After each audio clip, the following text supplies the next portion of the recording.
Hello and welcome. Welcome to 2023. It's really exciting to be in the new year. We have so many plans for this year, so much exciting stuff going on.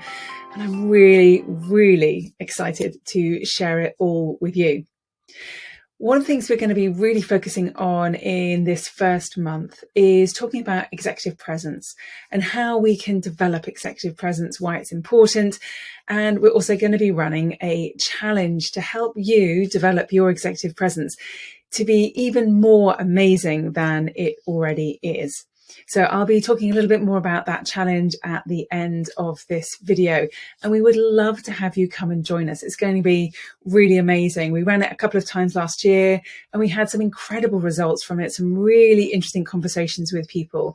So come join our group, come and be with us and really start to think about how your executive presence can develop and what that might mean for you and for your career, for your prospects, for your business over the coming year.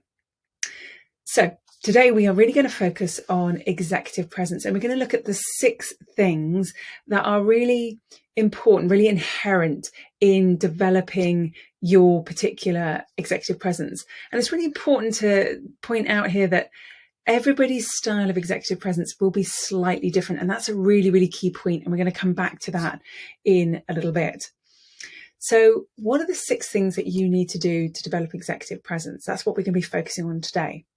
But before we really dive into that, I just want to talk about, in general terms, why executive presence is really important. It's a word that gets bandied around a lot. People use it a lot in social media, in writing. There's whole books written about executive presence.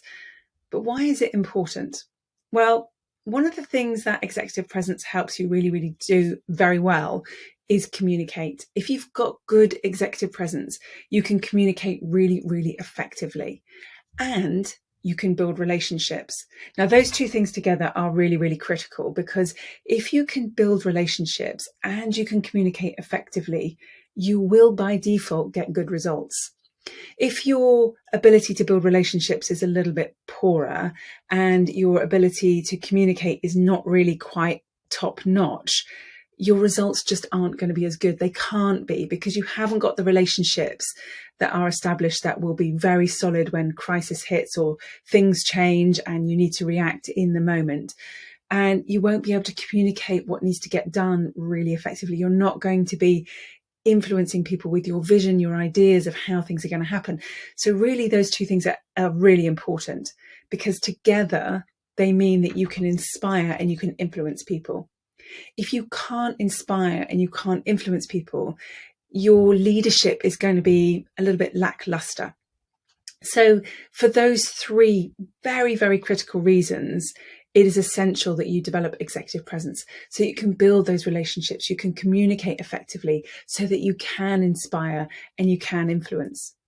Because as AI becomes far more part of our worlds, and it is becoming an incredibly strong part of all of our worlds, it's so present for all of us, the differentiator, the thing that is going to make the difference, is how we interact with humans, how we inspire, how we move them forward, how we create empathy with the people that we work with and for.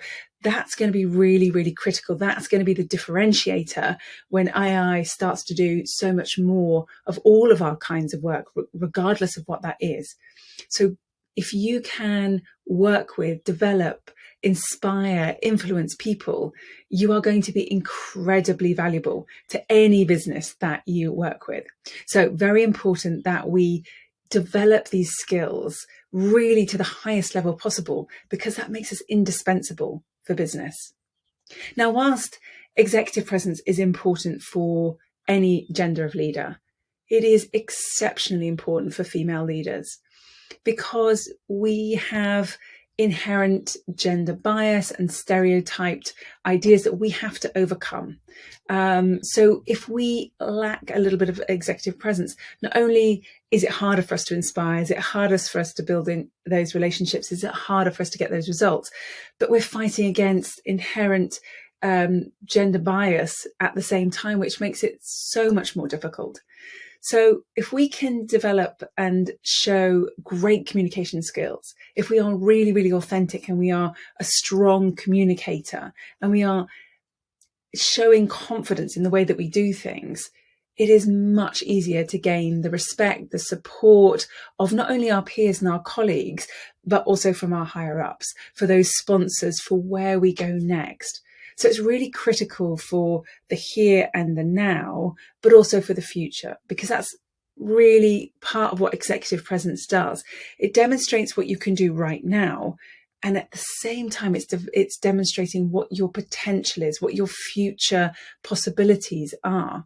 And for someone to sponsor you, for someone in the business higher up to say, yeah, she's amazing, we really want to keep her, we need to nurture this talent, then developing that executive presence is going to be really key to that process happening. Because if we don't do it, it just, as I said, it makes it much harder to lead our teams. It makes it much harder to inspire, to create that enthusiasm, to hold things together, hold the team together, hold things up when we hit crisis or a moment where we need to change radically what we're doing, or even small changes become difficult to encourage our teams to do if we don't have executive presence really strongly rooted in our sort of leadership toolkit, if you like. So you can see it's really, really critical to have executive presence as part of who we are, not just as a toolkit, not something we can just bring out when we need to, but really it's who we are as a leader. It's who we're being as a leader. And I think that's absolutely critical. It's not what we're doing much of the time as a leader. It's who we're being. And executive presence is about being the kind of leader that you really, really want to be. Now, I really want to make it very, very clear. As I've been talking, you might have been thinking about people in your business who have executive presence, or people outside your business who you really rate and think they're amazing. Every time they take the stage, I'm inspired. Every time there's a crisis, they handle it with such grace. You'll be looking at them and thinking, that's what executive presence is. And you may at this point be kind of comparing them to yourself and going, well, I don't have it, or I don't have it like they have it. And I want to make it absolutely, completely clear that executive presence is a trait. It's a skill that can be developed. It's not something people are born with. You know, the people that we look up to who have this incredible executive presence, they weren't born that way. They developed it. They learned what it was, what its component parts are, and they really developed it within themselves. So if you're sat there thinking, but I'm really good at my job, but I just don't have that executive present edge, you can develop it. If you want to, and you are determined, you can develop it. It does take practice, and it takes time, and it takes effort, and it will require support and maybe some investment of money, but you absolutely can develop executive presence. So shall we dive into those 6 things that really define executive presence for me and for many, many leaders out there? So the first thing is a word that I used to cringe when I said this word. And over the years that I've been doing this job, I've become more and more comfortable with it, because I think it's a word that is now being used in a way that it should be used in its true sense. And that's authenticity. In order to have real executive presence, we need to be authentic.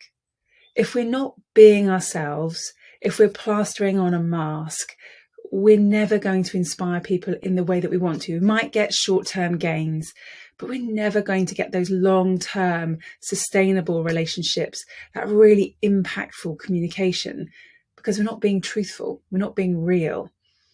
I was talking to a potential client a short while ago, and she works at a very big US bank. And she said every morning she has to put on her mask.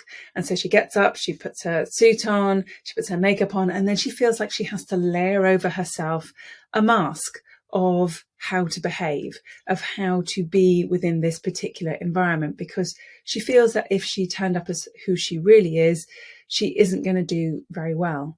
Now, that is absolutely her choice. And I know many, many women that do that, but it isn't sustainable. It isn't going to get you where you really want to go in the long term. So it's very important for your mental health, for your authenticity, for your relationships, for your results, that we're as authentic as we can possibly be. Now, there is a caveat here, and I think it's a really, really important one. And that is that authenticity doesn't mean that we aren't sensitive to the people around us. So if you're someone who is very blunt, and I was having a conversation with a lady about this earlier this year, and she was saying that I'm quite blunt. I say things as I see them. I don't kind of wrap them. Now, that's absolutely fine for some people that you work with. It isn't going to be fine for everybody that you work with.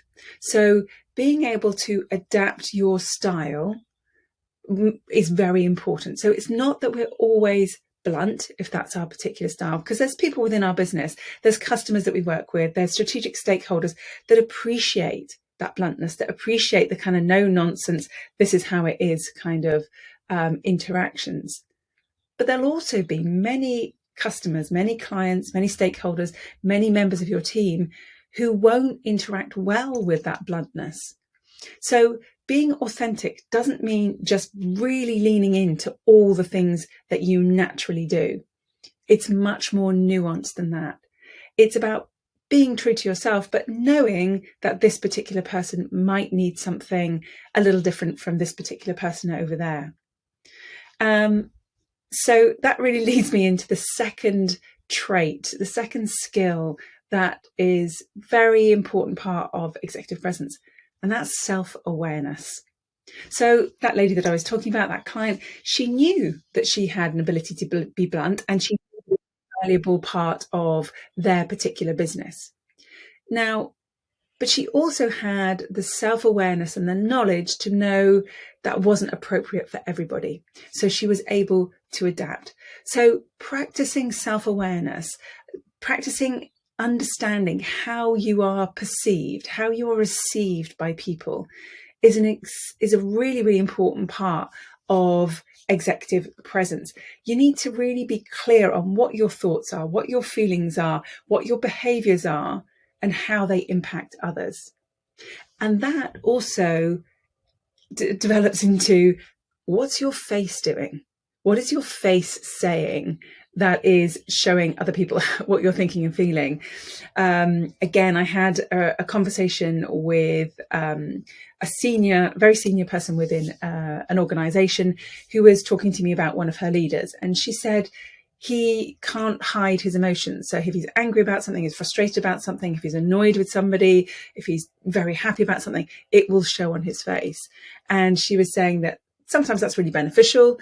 Other times that can be really detrimental to the conversation. So part of that self-awareness is just being aware of what's going on in your mind and how that's affecting maybe your face or your body language or the words that you're choosing, or perhaps the gestures. Because if we're not self-aware, if we don't know what we're thinking, we don't know how we're coming across to the people around us, we are likely to be sending messages that perhaps on reflection, or maybe if we were watching ourselves on video, we would think, oh, I really didn't want them to see that, because that wasn't a very professional thought, or that wasn't a very helpful interaction at that moment in that discussion. So practicing self-awareness is really, really important. And the other part of self-awareness is understanding where we might need to develop our skills and where we already have skills. So leaning into the things that we are really, really good at and doing more of them in more spaces of our work. And also understanding that there are areas where we might need to develop. Now, I'm not an advocate for developing all the areas of our weakness. I don't feel that's a useful use of our time. There are definitely things we should be working on that could be balancing out our already amazing traits, but there's often some good traits that we should be pivoting and using in more areas of our business, and actually that would be more beneficial than working on the fact that, you know, we need to get better at using an Excel spreadsheet. I speak from personal experience. Better to outsource that, send that to somebody who's really, really good at it. Now, that's not always possible in a corporate setting, but you know what I'm saying is there are strengths that we have that we could be deploying in other areas of our business that we're not that would be far more beneficial than working on every single weakness that we have, but also turning our focus to the things that we're really, really good at and not being absorbed by all the things that we can't yet do. So trait number 3. So we've had be authentic, caveat. That doesn't mean just be yourself the entire time. That means be truthful. So be truthful as much as you can. Be self-aware. So the third thing is communicate effectively. So there are 4 things here that I think are really, really important. So our communication needs to be clear. What is it that we're trying to communicate to our audience, whether that's our team, business unit, an organization, our stakeholders, whoever we're talking to? What's the point? Why am I here? What am I trying to say to these people? What do I need them to go away from this moment knowing, understanding, appreciating? So is it really, really clear? Is it concise? Are you talking around the houses? Are you repeating yourself? Are you saying things over and over and over that don't need to be said? So can we keep that message to be really, really concise? Are you actively listening to what's coming back from your team, your stakeholders, whoever it might be? Are you actively listening? And sometimes when you're speaking, that means actively watching. So watching what is going on with your audience. Are they with you? Have you lost them? Are they bored? Do you need to speed up or slow down? So really actively listening and watching to what's going on with your audience. And as I've alluded to in the last 2 sections, the very important part of communication is adapting it to your audience. So when I go and lecture back at my old university to the master's students there, my style of delivery is very different to this conversation that we're having now. It will be much more academic. I'm citing studies and references and getting them to understand what I'm trying to say from both this perspective of becoming a coach and a teacher and a student at the same time. So it's a very different style of communication.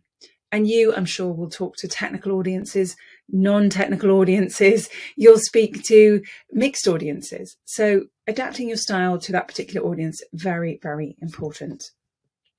Which brings us to the 4th skill or trait or element of executive presence. And that's the ability to build relationships. So strong relationships are a very key part of executive presence.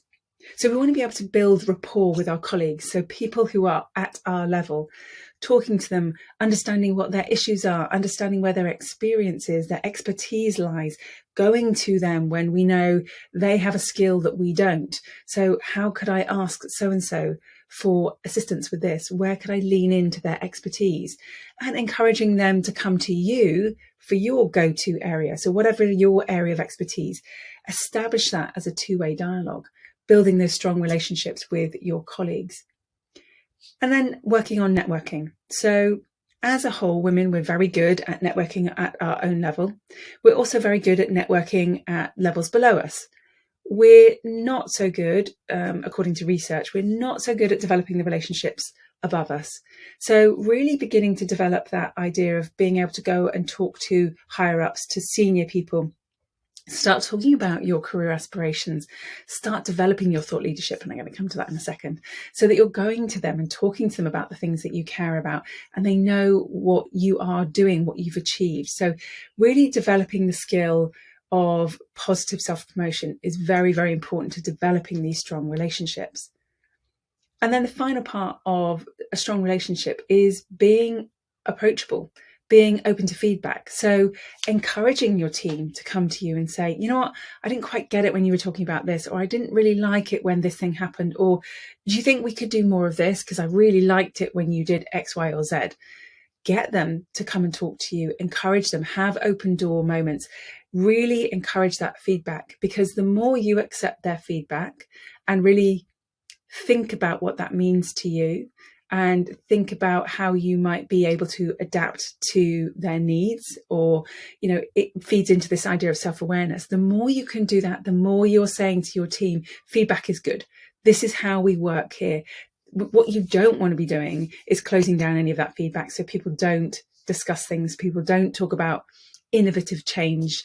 They just kind of go away to their desks and grumble.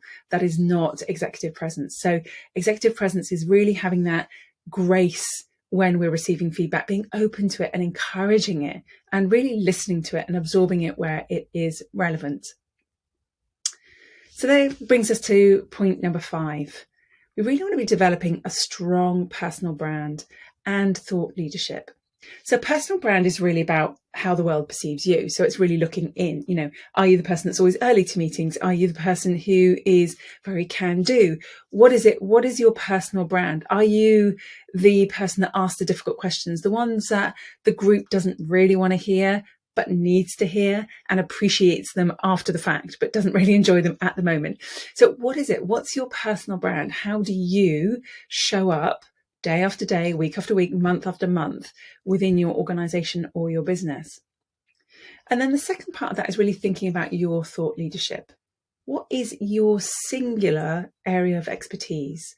What is it that you know inside and out that nobody else within your team knows as well as you do?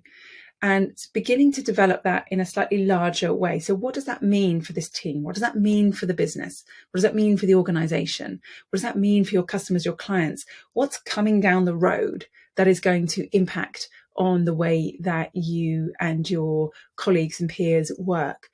That's your thought leadership. That's what's helpful for the team to evolve and innovate and preempt challenges that are coming down the road. It also elevates your credibility and your visibility within the organization. Now, if you want to get promotion, if you want to move on beyond your organization that you're currently in, developing your thought leadership is absolutely vital. So just to differentiate, personal brand is about how the world sees you. And so it's kind of an out in. Thought leadership is really you throwing a pebble in a pond and watching the ripples roll out. It's saying, look, this is my thought. This is what I think. This is important. And watching it roll out and interacting with others, seeing what comes back, developing what you're thinking, and expanding on your thoughts in that way. So those are two really, really important parts of executive presence. Now, the 6th part, and this is really important, is seeking feedback and getting mentorship. I don't know anybody, and I'm just trying to think if this is absolutely true, but I don't think I know anybody who has gone on to develop really outstanding executive presence and become a thought leader who hasn't had some kind of mentorship, coaching, feedback on a sort of pretty consistent basis throughout. Because it's really hard to coach yourself. I have a coach. I am a coach, but I pay someone else to coach me because I can't coach myself. There's lots of things I can do. I can I have a journal, I reflect, I can do lots of questions like that. But sometimes you really need that mirror, that someone else going, when you said this is what I was really hearing. Or when you did that, this is what I saw and this is what I heard. And the two things don't quite match up. So it's very difficult to do that for yourself. But every time you speak, every time you do a presentation, get feedback from your peers, get feedback from your team, get feedback from higher ups if you can. But the more input that you get from other people, the more you become self-aware, the more you can adapt your skills. It's very difficult to do that in your own head, in your own vacuum. So getting that feedback, not impact, hopefully you're creating the impact, getting that feedback from other people is absolutely vital to your development. Now, there's a 7th thing that happens if we do those 6 previous things. The 7th thing is we start to develop an internal confidence, a real surety and knowledge that we are doing the right kinds of things. And then that confidence is it's like a light that shines out of you because you begin to understand and accept your expertise. You begin to understand that you can deal with the things that come to you. You have such self-awareness. You know when your triggers have been pressed and you know what to do about it. And you just become so much more confident to step forward, to take on challenges, to do things that you genuinely never thought you could do. But that confidence is a side effect. And so many times I have clients come to me who say, I want you to develop my confidence. I want to be more confident as a speaker. I want to be more confident as a leader. And it's like, well, I can't give you confidence, but the things that we do and the things that you do as a result of the things that we do together will develop your confidence. So if you can work on those 6 things, your confidence will begin to shine. You will become, somebody that people look up to. You will become somebody else's mentor. That's just the way that it happens. And that confidence will never step into being overbearing. It will never be too much for anybody, because your self-awareness will know when you need to step back, and it will know when you need to give others their moments to shine. So there's never any danger of you becoming an arrogant person, because your self-awareness will be so strong that just won't happen. It just won't happen. So I hope that's been really helpful, really interesting for you. So let's quickly run over the 6 things that are really, really important for developing executive presence. So number 1, be authentic. Be you. Don't put on a mask, because it's not sustainable. It's exhausting. In terms of mental health, is very, very unhealthy. So we want to be who we are. Now that means if you're a quiet leader and have quiet executive presence, brilliant. If you're a very upbeat, extravagant, louder leader, that's fantastic. But you have to be who you are. Caveating the fact that you will need to be self-aware and know when you need to dial it down or dial it up or change or adapt, so that you are responding to your audiences in the moment. Yeah, you're responding to their needs. That's what makes you a really effective executive presence. Having strong communication skills. So being clear, concise, listening and watching and responding to what's going on, and adapting your messages to the moment and to that audience.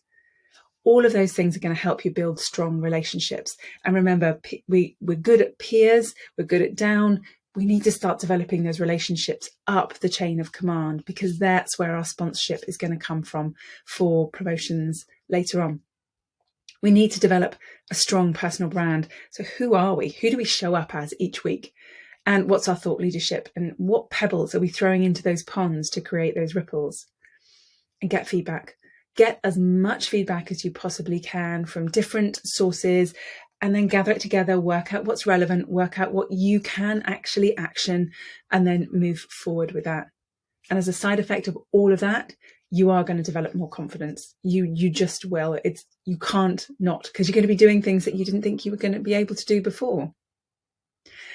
I hope that has been a really useful review of executive presence and how you can develop it, how you can become a stronger leader through the development of your own executive presence. As I said, we are focusing on executive presence all through January, and we are running a challenge at the end of January. So 23rd to the 27th of January, we have a free executive presence challenge running, and I would love for you to come and join us. It's going to be running between 3 and 4 o'clock GMT. So if you're stateside, you can still come join us every day for a week. So we're going to have 4 sessions, and then the last session, the 27th, is a Zoom session. It's a live coaching session. So we're going to take everything that we've learned from the previous 4 days, and we're going to put that into a live coaching session. So if you're someone who wants to get some live coaching from me, come along, be part of the Executive Presence group, and get that live free coaching on Friday the 27th between 3 and 4 o'clock. Now, if you can't join then, it will be recorded, so you can still watch it and you can still get all the learnings that you want to from this challenge.